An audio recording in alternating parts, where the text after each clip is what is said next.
Lutte le monde, pas seulement possible. Il des en morse. Le manjour tranquille, vous capable d'en respirer. Ananda Tiroy. Dans le Brésil, il y a un mouvement sans précédent qui existait. Depuis plus de 25 ans.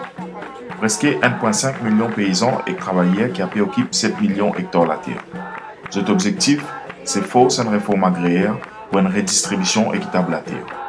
MST as a movement is the movement that gives continuation to the struggle for the land here in Brazil.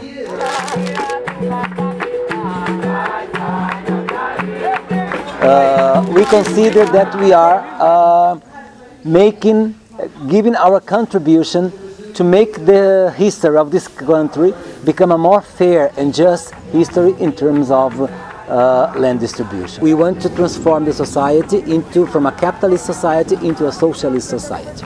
Occupation that was the origin, we can say, was the origin of the MST was in the south of Brazil, in a state called Rio Grande do Sul.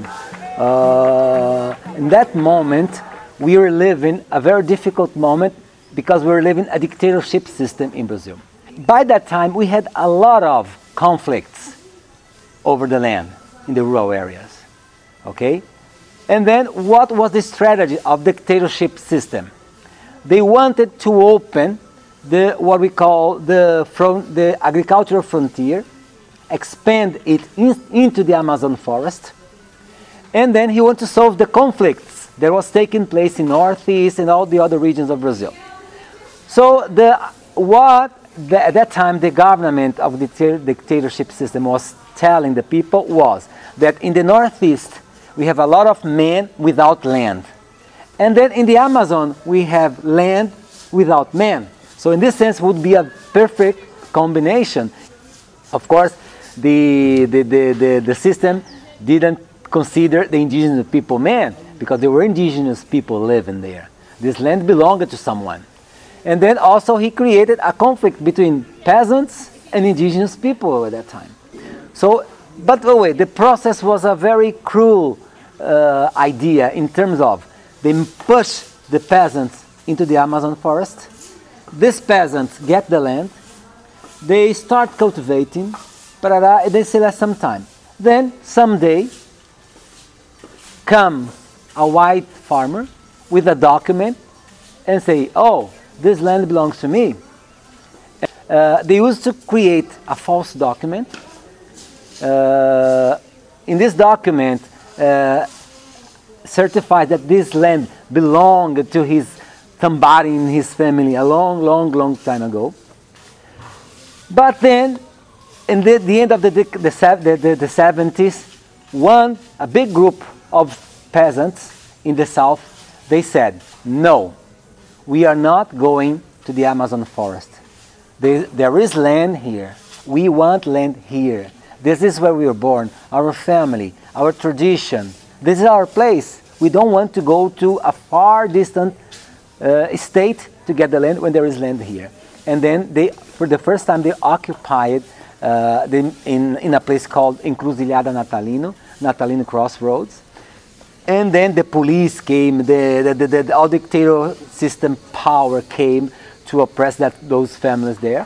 But it was funny because at that time, since we had no liberty for anything, the intellectuals and the priests of the church at that time, of the progressive area of the church called the theory of liberation, they joined these men. When Brazil was colonized, Brazil was divided in 13 big extensions of land and given to a lord from Portugal. So from that moment, our economy was based on three things: ownership of big land extensions of land, monoculture, and the product only for exportation. Our agriculture was export oriented, all right, and exploitation of the work.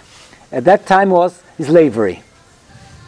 We never had an agrarian reform. We had very important opportunities in history to have an agrarian reform, and then we didn't have. The classical agrarian reform is when you democratize the land to create an internal market and to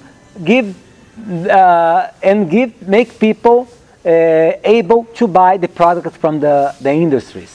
And in this sense, all the developed countries in the world, they carried out agrarian reform. The United States, Japan, Europe, MST understood that this classical agrarian reform is not anymore necessary, because the agro-business that was implemented in the agriculture solved the problem of the production.